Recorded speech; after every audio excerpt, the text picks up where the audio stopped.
História do olho, gente. Resenha complicada de se fazer. Acho que qualquer pessoa que vai analisar esse livro, ela não pode ser assim muito branda. É um livro curto, são 80 páginas, tem 3 pós-fácios que vão elucidando alguns pontos que vão ser mostrados. O Jorge, ele é um autor que ele tem assim problemas. Todo escritor ele acaba tendo esses traumas, né? É da loucura que acaba encontrando uma razão para realmente beneficiar a humanidade. Tá? Nunca é muito normal, né? Então pode ter essas exceções também, né? Tipo, ei, você teve algum trauma familiar? Não, só escrevo. Pode acontecer. Mas essas frustrações, elas acabam dando tonalidades mais fortes na escrita. Quando você escreve com sangue, né, para perpetuar. Já disse isso em outros vídeos. E aqui o Jorge ele faz isso.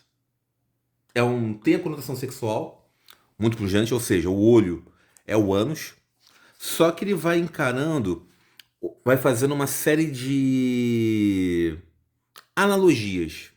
Essas analogias vai fazendo de uma forma circular, né? Até no pós-fácil fala isso. Então, o olho do gato, então, se forma circular, sol, ânus, ovo, o ovo também é muito retratado aqui. Deixe-me ver também, olho, então tem essas 4 assim, tonalidades. Ele vai narrando esse, poderia dizer romance. Ele acaba amando ali, né? Mas ali assim, é um trisal, só que ele encontra a sua alma gêmea em Simone, algo tão doentio como ele. Aí você pode até pensar que seria algo, uma psique feminina dentro do próprio ser, do próprio eu, né? Mas acho que não se abordou esse lado. É simplesmente um casal vivenciando, né? Não existe a totalidade do eu próprio, da sexualidade feminina e masculina. O fato é que eles são jovens e ela tem tudo que ele deseja. É o mesmo anseio. E ele vai narrando aqui de forma assim muito. O grande mérito desse livro, e isso fica até uma lição para mim, isso de fazer em qualquer. Se foi no passado e também nos dias de hoje, o é. Escrevi o que se pensa, sem restrição. Não importa a forma como você vai ser julgado, eu quero escrever pelo fato da liberdade em si. Então, vamos combater os tabus. Por exemplo, esse ano tivemos as Olimpíadas, né? Lá na abertura, então tivemos ali uma referência que falou que era dos deuses gregos e tudo mais a reunião, mas lembra a última ceia, né? Do Leonardo, pintada. Só que não admitiu, ou seja, realmente nós temos um tabu. O show da Madonna, por exemplo, vai enfrentando isso sobre o tabu sexual e o nosso comportamento, acaba sendo uma das últimas fronteiras para ser conquistadas. É sempre para chocar, né? Para atravessar nossa realidade. Então, o que nós temos assim como, vamos colocar assim, limites?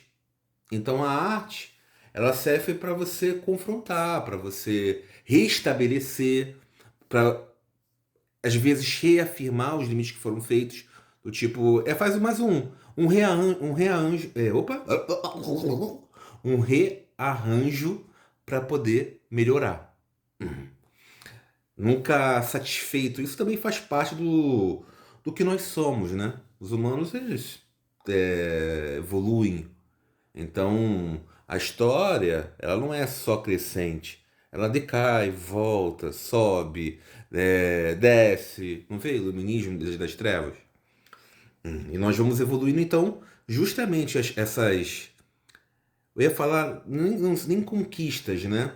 Essas certezas que nós temos, elas buscam. Elas são constantemente reavaliadas. E aqui ele desafia o tabu, tá? Vai falando sobre o sexo, sobre limite, sobre a questão de arrancar os olhos e sentir prazer com isso. A mãe também. Ou seja, é tudo um estudo. E no livro, e tudo muito bem escrito, tá? Muito bem escrito. Eu até pensei se ele realmente era um nobre, né? porque a história do autor confunde-se muito com a obra, principalmente na última parte. Eu falei, calma aí, o livro acabou, ele tá admitindo isso pra quê? Ele fala sobre a Primeira Guerra Mundial, que ele e a mãe saíram, mas ele não se afastou da mãe. Ali é mais como se fosse uma confissão do autor frente à obra. Do tipo, é isso que vocês estão vendo. Ele tira a cortina e deixa a visão mais clara ainda. Até é ruim, porque perde o lirismo, né? Mas depois ele conclui ali o que aconteceu com a Simone, qual que seria o fim trágico, né? Sempre com tragédia, não tinha como acabar bem, né? Não tem ali a felicidade. Se você for olhar bem, a vida também termina em tragédia, né? Tem isso. Não tem como. Por mais que tenha vivido bem, mas a morte, ela ceifa tudo, né? Acaba, não tem como sair vitorioso. Ou tem. Tipo, consegui fazer tudo e não tem um porquê estar aqui. Talvez. Mas o que que acontece? Ele mesmo. Aqui, o cheiro de Marcela. Deixa a Marcela louca, tá? Coitada. Porque ela pensa que ele é um padre, confunde. A sexualidade totalmente está travada, essa liberdade, ela não estava preparada para isso. Então a Suda se confunde e ele acaba sacrificando ela, sabendo o que fez e acaba perdendo, mas liga, e ao mesmo tempo não liga. É muito assim, do tipo, aconteceu, eu faço sexo com você, com o seu corpo, mas isso tá me destroçando completamente, eu nunca vou me recuperar disso. E passa a tentar enxergar a Marcela em outros momentos. Olha que coisa, né? No momento você não liga, mas no futuro isso vai te marcar para sempre. Isso acontece também com todos nós, né? Mas falando do autor, ele vai colocando aqui o quanto é que a relação com o pai dele acabou marcando. Ou seja, tratar de um doente, e isso vale muito a pena comentar, porque a população ela tem vivido mais, tem envelhecido. E então, quando você tem essa relação de tratar alguém, você que padece de uma doença, você também acaba ficando um pouco doente, tá? Então é preciso se tratar também. E ele vai ali de forma despreparada, e fora isso, tratar alguém assim, ainda mais também com parentesco e com relação ao pai. Então o pai defecava nas calças, isso, ele olhando, o pai era cego, a ordem também. Então isso vai contextualiza. Se nos dias de hoje tem essa dificuldade, imagina lá em 1900, tá? Isso é antes da guerra, que a doença ela tinha que ser por muitas vezes escondida como um ato de vergonha. Então é uma figura masculina sobre o confronto sobre aquilo ali, e também tinha um irmão autoritário, cego, já teve ele cego, né? O pai dele, e ele vai convivendo sobre isso e acaba traumatizando, e ele leva isso para a obra. Então ele vai nutrindo esses personagens também com os mesmos traumas e vai tentando resolver isso de forma literária. Contribuições para o mundo literário. É o que eu falei. É justamente sobre. É divertido, é um livro sequinho, tantas páginas passam assim, mas ao mesmo tempo você volta. Eu tive muitas travas para ler esse livro, do tipo. E foi engraçado na aquisição, para eu poder ler. Como é que eu acabei lendo esse livro, né? Eu queria algo fora de mim. Eu queria algo fora da caixinha, do tipo, eu quero ter uma leitura, tá, eu gosto de fantasia, ficção por muito pouco, gosto de crônicas, vale a pena também, vou fazer aqui um pra gostar de ler, né? Fernando Sabino, meu autor favorito, e eu queria uma leitura diferente. Aí eu pesquisei, eu falei, pô, é esse aqui. E tem uma capa que realmente é bem mais emblemática, realmente mostra as nádegas de uma mulher, capa linda, tá? Essa aqui é claro, essa aqui vem em capa dura, a outra não vem não. E eu não consegui adquirir o outro volume. Aí eu falei, o que interessa realmente é o que tá escrito. Valeu a pena ler? Vale, vale.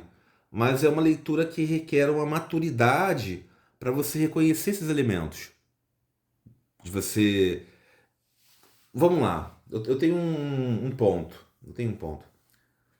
Toda leitura, todo livro, ele tem uma função de transformar o leitor. Então você não pode, tá? Se você é um autor, se você está adquirindo um livro, você não pode, oferecer e o outro receber de que um livro você não pode terminar na mesma forma que começou. Ele tem que te acrescentar, ele tem que te transformar. E aqui faz isso, tá? Lolita, eu tive. Eu falei isso na resenha. Eu tive muitos preconceitos na hora de ler. Eu tive vários inícios e recomeços, inícios e recomeços. Eu só fui realmente entender Lolita, assim, aceitar melhor, graças ao filme do Capitão Fantástico, que abordou, falou, uma história de amor. Frente a isso, por mais que ele fosse doente, eu li de forma, aí sim, sem aqueles preconceitos. E a história do olho, você tem que ver sobre limites literários que são rompidos, formas de se resolver de forma na escrita psicológica mais clara possível. Tem que ver também se divertindo com esses rompentes de loucura, apreciando, sendo também lunático, né? Ou seja, como nós lemos, muitos ou sejas, né? Quando nós lemos, qualquer leitor, né? Eu sou assassino, eu sou amante, eu sou Romeu, sou Mercúcio, sou quem mata e sou também quem morre, né? Vamos dizer assim. Dá pra fazer até uma poesia com isso, né? Mas é uma obra que vale a pena, tá, gente? Foi assim. E o pós-fácil acrescenta muita coisa, por mais que eu não goste, tá? Eu não gosto de prefácio e pós-fácil porque quebra. Não é o autor falando, tá? Então, o que tinha que ser lido, mas algumas vezes tem que ser compreendido ou, no caso, acaba acrescentando. E foi um saco aqui, tá? Dominam a língua, mas tem uma hora que eu falei, nossa, ele mesmo foi tão claro, traz assim, tão sequinho, palavra por palavra contada, e tem aqui, mas, de novo, quando você termina de ler os pós-fáceis, eles acabam acrescentando. Falam sobre as metáforas, sabe, o que o autor sofreu, e até a utilidade disso. E outras pessoas também vão fazendo resenhas desse livro. É um caso até mesmo de estudo, né? Bem particular. Existe uma exigência para se dominar essa história, tá? Então, não é só sexual, tá? Gente, vou ficando por aqui. Curtam o vídeo, tá? Comentem. É um livro assim, tá ali recomendadinho. Não li, já tá longo. Dá pra até ler alguma coisa para mostrar. Deixa eu ver o show do autor, que eu sempre faço isso, né? É que eu posso até ver aqui a parte, né? Posso pegar um. Essa aqui é a parte. Fio do sangue.